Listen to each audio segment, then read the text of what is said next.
Good morning student. Hindi class में आपका स्वागत है। आज हम हिंदी फर्स्ट में पाठ 7 ममता पढ़ेंगे। ममता कहानी जयशंकर प्रसाद द्वारा लिखित कहानी है।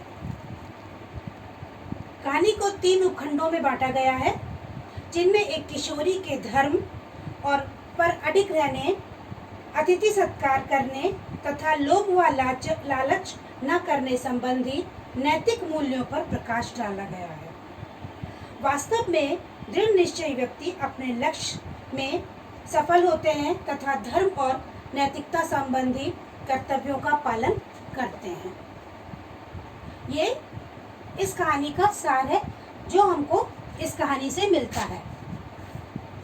इसमें लड़की विधवा है, लेकिन अपने धर्म से कभी भी नहीं टलती।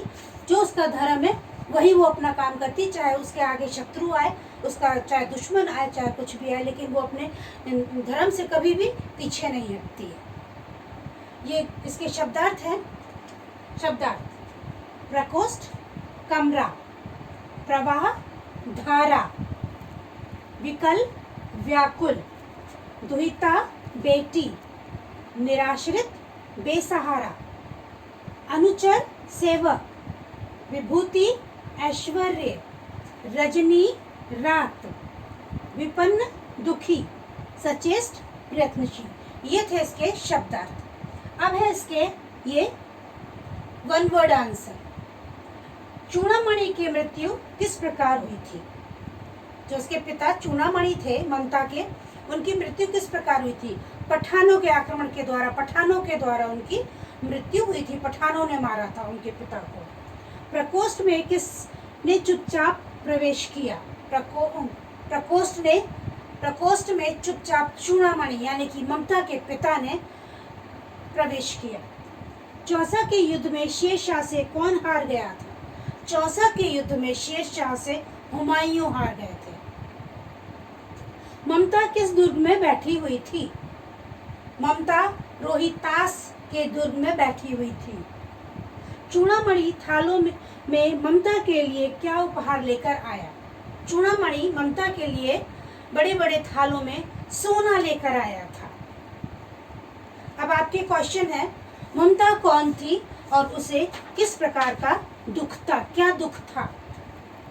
तो ममता चूड़ामणि की बेटी थी और उसका सबसे बड़ा दुख यही था कि वो जवान थी और विधवा थी। उसका सबसे बड़ा दुख यही था। उसके बाद आपका क्वेश्चन है, उपहार के संबंध में ममता तथा चूड़ामणि के विचारों में क्या अंतर था? तो उपहार के संबंध में जो बड़े बड़े थालों में सोना लेके आया था, उसके संबंध में ममता की सोच ये थी कि ये उसके लिए बेकार है, अधर्म है।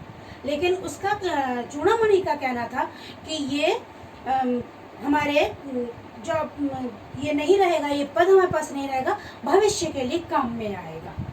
नंबर 3, चूड़ामणि की दुश्चिंता का मुख्य कारण क्या था? उसकी दुश्चिंता को मिटाने के लिए उसने क्या किया? दुश्चिंता उसकी यही थी कि ये राज्य जब नहीं रहेगा और पद नहीं रहेगा तो मेरी बेटी विधवा है, उसका जीवन यापन कैसे चलेगा? और उसने अपनी दुश्चिंता को मिटाने के लिए शेरशाह से घूस लिया था। नेक्स्ट है, ममता ने किस भावना से प्रेरित होकर हुमायूं को आश्रय दिया था? अपनी अतिथि धर्म की भावना से प्रेरित होकर ममता ने हुमायूं को आश्रय दिया था। नेक्स्ट है, खंडरों में छिपी ममता और अधिक भयभीत क्यों हो गई? खंडरों में छिपी हुई ममता इसलिए भयभीत हो गई थी क्योंकि हुमायूं उसके कमरे में विश्राम कर रहा था। जब उसके सैनिकों ने उसको आवाज़ दी और उसने निकलकर उनसे ये बोला कि उस महिला को ढूंढो, और हजारों वहाँ पर अश्वारोही घूम रहे थे, तो उसे ये डर लगा कि ये लोग मुझे पकड़ ना ले, इसलिए वो और ज़्यादा भयभीत हो गई थी। नेक्स्ट है, झोपड़ी के स्थान पर क्या बना और इस पर क्या लेख लिखा गया? झोपड़ी के स्थान पर एक अष्टकोण मंदिर बना और उस पर जो लिखा गया वो था, सातों देशों के नरेश हुमायूं ने एक दिन यहाँ विश्राम किया था। उनके पुत्र अकबर ने उनकी स्मृति में ये गगनचुंबी मंदिर बनवाया, परंतु उसमें ममता का नाम कहीं भी नहीं था।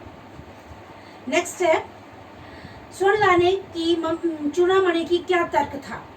स्वर्ण लाने के लिए चूड़ामणि का तर्क था कि जब हमारे पास ये पद नहीं रहेगा, ये राज्य नहीं रहेगा और कुछ भी नहीं रहेगा, तब उस टाइम जब हम भविष्य में जब हमारे पास कुछ भी नहीं होगा, तब हमारे लिए ये काम आएगा। तो ये हमने आपको क्वेश्चन आंसर समझाया, वर्ड मीनिंग समझाई पार्ट छोटे में, और इसके क्वेश्चन आंसर हम आपको रिटन में देंगे, आपको उसको कॉपी में लिखना है। और सारे स्टूडेंट्स ध्यान से सुन लें, फ्राइडे तक कॉपियाँ स्कूल में पहुंचा दें, वहाँ सबमिट करें तो आपकी कॉपियाँ चेक होंगी। चेक करने के लिए कॉपियाँ फ्राइडे तक स्कूल में पहुंचा दें, मेहरबानी से ज़रूर। Okay, bye.